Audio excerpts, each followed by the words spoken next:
So if you've been spending any time on the internet, listening to podcasts and so on, I'm sure by now you must have come across the name Athletic Greens.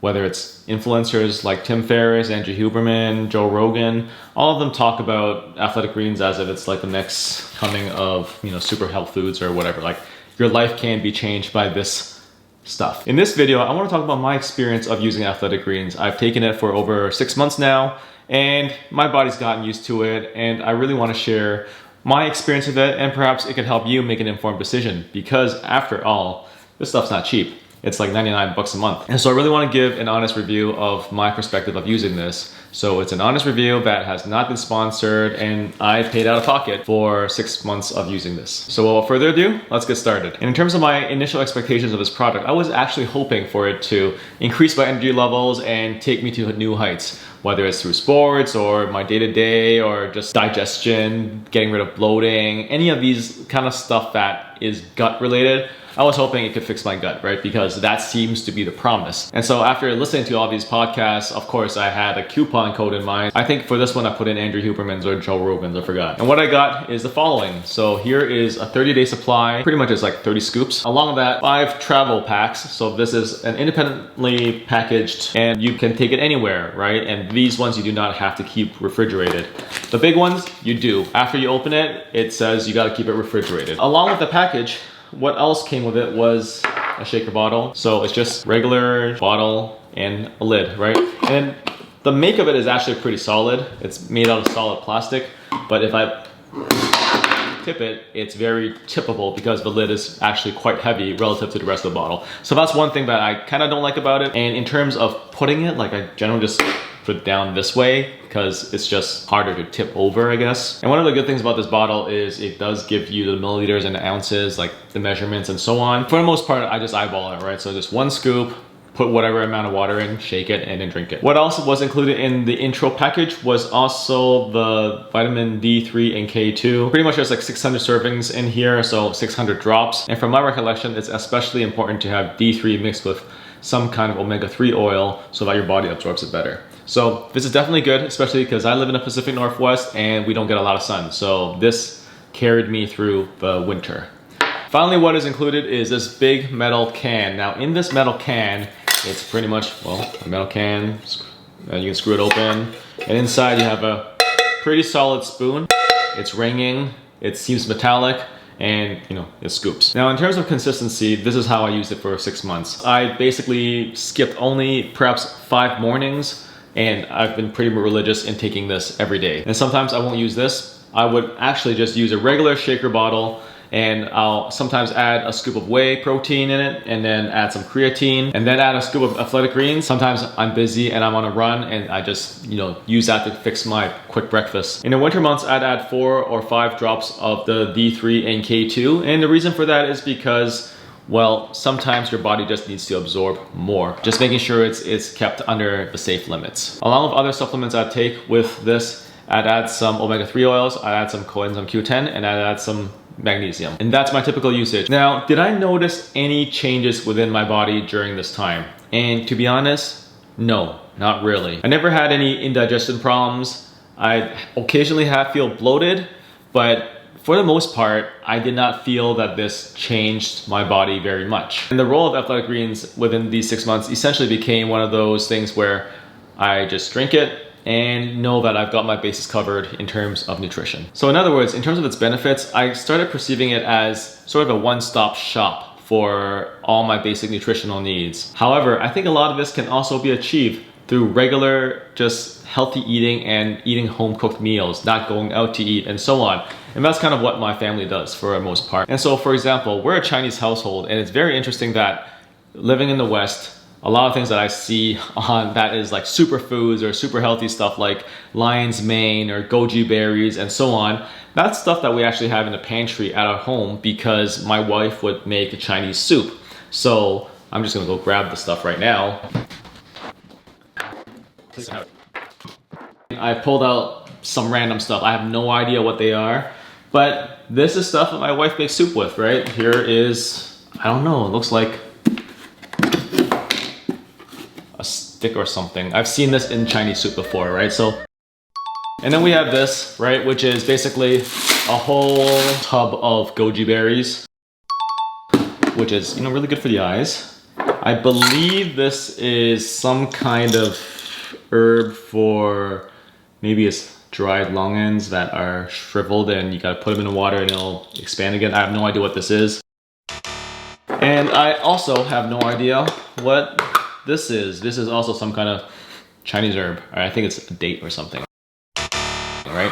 But basically, my wife would go and make soup out of this. It turns out to be very excellent Chinese soup. And for the most part, if I go to some health store and I go to some random corner and I read their ingredients, if I take those very long Latin names and I translate it to Chinese, almost half the time it's some kind of Chinese herb. And if I look at the ingredients of athletic greens, a lot of it is just stuff that Chinese people would typically take in their soup.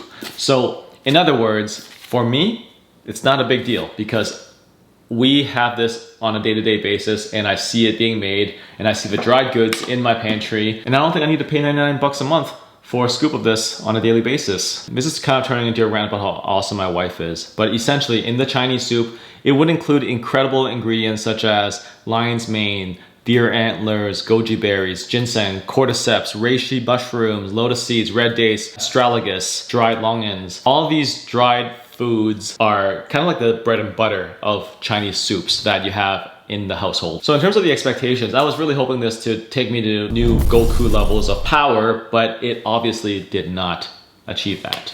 In other words, what I'm trying to say is that if you have some kind of baseline of healthy eating, this is not going to put you over the edge. If, however, your baseline of eating is really terrible, and if you're not getting the right nutrition, you're eating out all the time and so on, then yeah, maybe athletic greens would really make a huge difference for you because the baseline isn't that great to begin with. So that's the benefits. I feel the benefits, for the most part, is really tapered off if you're eating healthy to begin with. Now, what about the drawbacks?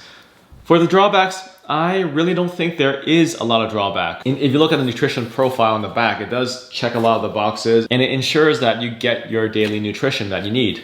However, I guess a major drawback of it is the price. It is 99 bucks a month. And if you think about it, that's $1,200 a year. That could be put to somewhere else. A gym membership could be anywhere from 25 to 50 bucks a month. And this is basically costing probably 2 or 3 times a regular gym membership. Oh, it's $3 a day and you have that in your coffee anyway. Well, I drink coffee at home. My coffee drink is not $3 a day. My coffee is about 50 cents or 25 cents a cup because I do it at home. I have a burr grinder, we make our own coffee, and we just gotta get some pretty decent beans and we're good. Another thing that is worth considering is that a lot of research is emerging saying that a lot of the super green foods are actually laced with a lot of heavy metals. So I'm going to post some articles down in the description below and you can go take a look. For the most part, based on the marketing and everything that they're putting in their products, like in the price that they're charging, I sure hope that they have pretty good quality control standards. And so that's one thing that you can hope for, but at the same time, you never really know. And that's why I prefer superfoods that my wife cooks in the kitchen because it's just so much healthier for you. And I know and actually see the product itself. But outside of these things, I don't really think there are any drawbacks, right? Other than price and just questions on quality control, which I assume given the price, it's gonna be okay. But once again, that's an assumption. You don't know for sure. Now, how does athletic greens compare to other superfoods out there? So I have this here. I got this from Costco. I think I got it for like 60 or 70 bucks. You can find one on Amazon for 86 bucks. Prices have gone up. And essentially this tub here has 100 servings and basically has a lot of the similar ingredients that Athletic Greens offers for, a fraction of the price, right? So basically, essentially put these side by side, this is gonna cost probably 2 or 3 times less than Athletic Greens. So you gotta take that into consideration, right? What else is in there in the market? And does this really create that separation? And for the most part, based on numbers alone, I don't think so. However, at the same time, there are different quality control certifications out there. So for example, Athletic Greens has the NSF Certified Sport logo, which I typically follow because I find those products tend to be a little pricier and better, but at the same time, I don't really know. I'm not in these factories looking at how these are being made. On the other hand, you have these products that don't have those labels. And so given those concerns about heavy metals being in super green foods and so on, ultimately it comes down to you, right? Whether you want to take that risk or not, and whether you feel that the NSF certified sport and other types of quality control labels really do make a difference. I'm curious about you guys. Have you guys tried any alternatives to athletic greens? Let me know in the comments below. Now overall, let's talk about value for money. Do I feel that athletic greens offer that value for money? And my short answer is no, I do not feel that it does offer that level of value for the money it's charging. However, at the same time, it also depends on how much you believe these influencers, right? And for that, there might be a very strong placebo effect. And as we all know, placebo effects are real. However, at the same time, I did some very cursory digging, right? Just to see like, hey, who's involved with athletic greens and so on. And it turns out Tim Ferriss is an investor. Andrew Huberman is an advisor. You got Joe Rogan, who seems to get X amount of commission for every sales that he makes through his code for a lifetime. And so these are just very quick searches on Google that you can find, and that will help you really decide whether these are truly honest endorsements and whether there's any conflict of interest and so on. So just do some digging, do your own research to see like, is this real? Are what people saying reliable? Now, would I recommend people to give this a try? I would say, yes, it's worth giving it a try. If you have that money, 99 bucks a month, and you feel like, hey, I can give this a try for about 2 or 3 months to see whether this is really gonna make a difference in my life, I'd say go for it. Why not, right? If you do have that money to spend. However, if you don't, I feel that there may be cheaper alternatives out there that may do the same job so that you don't have to pay that 99 bucks a month. And perhaps that money can be allocated to just healthier eating in general. So for example, if you want to give the carnivore diet or the Lions diet or the Mediterranean diet or some vegan diet, if you want to give those a try, you can essentially allocate that 99 bucks that you're going to spend on superfood greens to something else, right? To buy better quality foods, to buy more meat, to buy more vegetables. So in summary, I would say my experience with athletic greens was overall just a big shrug. Would I keep using it? I don't think so. I don't think it's worth 99 bucks a month for me. Now, are there specific scenarios or certain lifestyles that would really benefit from something like an athletic greens? I'd say yes, there would be. So if you're traveling all the time, or if you want a one-stop shop to make sure that all your bases are covered and you don't want to try taking 100 pills and so on every day, then yeah, maybe athletic greens would be worth it for you. But like I said, unless you're super busy or your healthy eating baseline is pretty low, I don't expect this to make a world of a difference. So I think ultimately it depends on you whether you want to give this a try.